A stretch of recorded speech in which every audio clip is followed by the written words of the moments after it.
سودي كين في الله كصابح ما كوير لكن عدك سوق عجب حيه وشاعر وحاليري لما تقال كرتو ناينا اوينا فقره كدبات إذا قبيلك اسكديسان قبيل قرن واي قرن بافيعن مدحوينه تاgeera ما فهمتين قبيلي اشتبعتهي أنا قرن أهبا إليدين قبيلي اشتبعتهي عد في اللذا قبل وذا بان هاي حالك قلطن بورا كورا وبرورا بارافسا وابوبا حالي إلا ساكا كنا ترسس وايه داوديال mar labaad ayaa tiim farmaajo waxay ku kaceen farxiisoona kadib markii baraha bulshada ay u soo marisay muuqaalo jaajees ah. haddaba barnaamijkeena waxaad ogaa doontaa awoodda ay ku leeyihiin tiim farmaajo social media. tiim farmaajo ayaa darad ishalayba waxay ku kacsanaayeen wiilo taako oo iyadoo haysata 199,000 ay keeneen 165,000 imisa ayaa unsubscribe dhahday. weliba waxay taageerayaasha ay balan ku qaadeen in ay hawada ka saari doonaan YouTube-ka Wiilo Taako. balse hadda Wiilo Taako waxaa markaasi soo labeysay Farxiisoona oo iyadana isticmaasha baraha TikTok-ga iyo YouTube-ka. haddaba waxaa muuqaalkan ku soo bandhigi doonaa sida ay markaasi Farxiisoona lagu sameeyay YouTube-keeda iyo TikTok-geeda. balse inta muuqaalkan guud galeen waxaan si Soomaali Islaami walaaltinimo kaaga codsanayaa in aad muuqaalkan like noo saartid.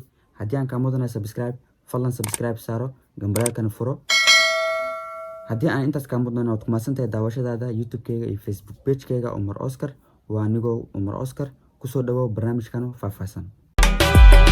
diirkaagu wanaagsana wajigaagu dahabsana dabcigaagu edebsana dimadaadu araga u fiicana.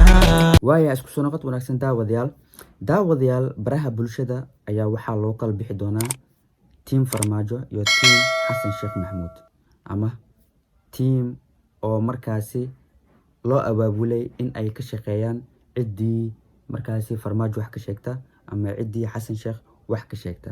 haddaba baraha bulshada ayaa aad iyo aad u qasan. talow aan aragnay in Farxiisoona iyadana kaalinta labaad ay soo gashay dadka lagu kacsan yahay oo markaasi madaxweynihii hore mudane Maxamed Cabdullaahi Farmaajo ay wax ka soo sheegtay. haddaba talow maxay sameyn doonaan tiim xasan sheekh maxamuud? maxay sameyn doonaan talow? miyay ayagana follow iyo subscribe ay siin doonaan Farxiisoona iyo Wiilo Taako? haddaba barnaamijkeena Wiilo Taako kuma jirto. barnaamijkeena waxay markaan toos markaasi u galaysaa Farxiisoona. haddaba daawadayaal waxaa jirto muuqaal ay isku soo duubtay Farxiisoona. hal mar wax yar ila daawo muuqaalkani.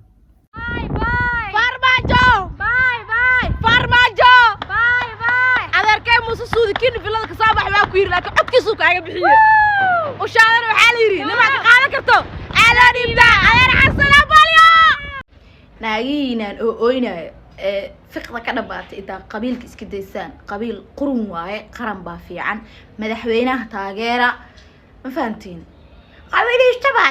قبيلي اشتبعتهي أنا قرن أهبا إليدين قبيلي اشتبعتهي عد في اللذا قبل وذا بان هاي حالك قلطن بورا كورا وبرورا بارافسا وابوبا حالي إلا ساكا كنا ترسس بس كرب تيك توك على سو دي كلين ما هاني سفي أنا أسي أقول لهذا دينا كورا حسنا مركان نايا وحبا قلين أوينيس مركان دعوة بارت بس أريد كرب يا عدو في الله قبل دوزين أنا وكفرح سنة حاجة بدلي كوي تلين شري وليجود شري تدكيس كم شري أرمين شري نوعي نوكلا قاوين شري كوي تلين شري استدلنا استدلنا أحكي لك مقالة كرتانة.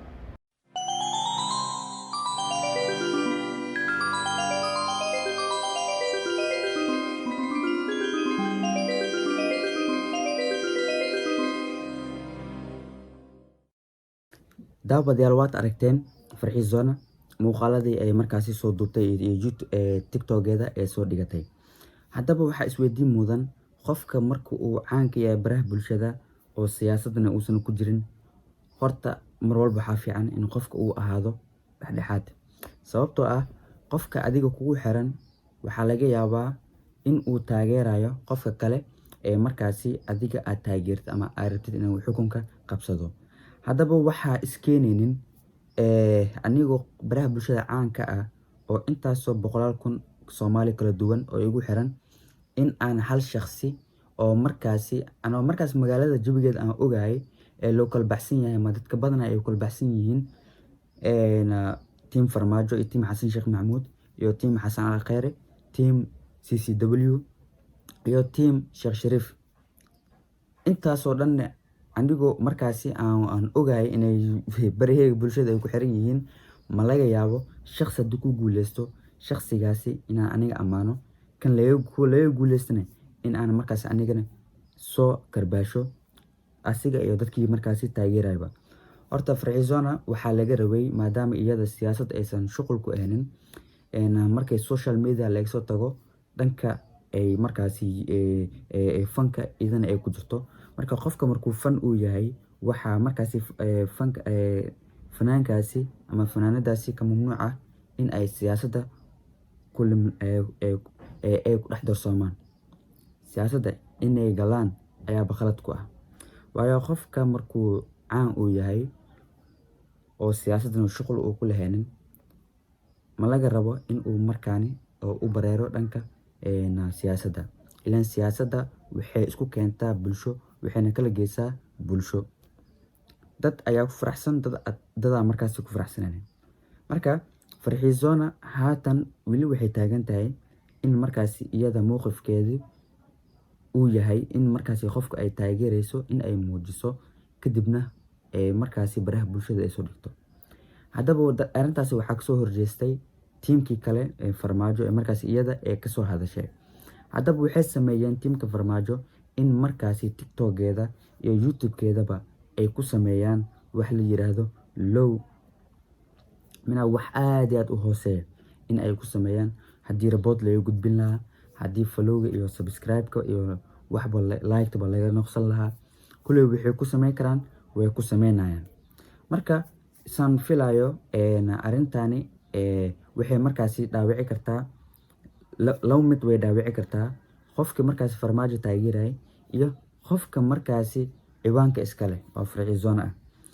labadaba waa isdhaawacayaan sababtoo ah qofkani hadalka adiga aad dhegeysid uma adkeysan karo, waayo qofkuu jeclaa qofkuu taageeraa ayaad adiga markaasi wax ka sheegaysaa. okay qofkan kalena uma fiicna in markaas subscribe laga laabto, reportyo lagu dhufto. qofkan kalena uma fiicna waayo channelkiisa intaasoo sano oo juhdi gelinayay ayaa dhaawac gaaraya. marka waa laba kala daran waa marka maxaa haboon? waxaa haboon gar iyo gardaraba qofka markaasi ciwaankaas iskale Farxiisona aan ka wadaa in markaasi ay soo fadhiisato raalgelina ay bixiso, maadaama taageerayaasheeda markaasi qaar ka mid ah ay yihiin team Farmaajo. marka waa inay qancisaa taageerayaasheeda ku xiran social mediaheeda, waa inay qanacsataa sababtoo ah ayaga la-aantooda iyada waxba ma baahan. iyada la-aantiini waxba ma baahan. marka waxaa mar walba fiican in markaasi iyada ay raalgelin soo bixiso. marka waxaan rajeynayaa in markaasi raalgelin ay ka bixin doonto shicibka ku xiran oo taageerana in ay ka qancin doonto waxyaabaha ku kalifay in ay muuqaalka soo duubto. aad ay tumasantiin naagiinaan oo oynayo fiqda ka dhabaatay intaa qabiilka iska daysaan. qabiil qurun waaye, qaran baa fiican. madaxweynaha taageera, ma fahantiin? qabiilista baa tahay anoo qaran ah baa ay leedihiin qabiilista baa tahay. cidda filada gabadhooda baan ahay. xaal ka qaldan buura kora waa buruura barafta waa buuba.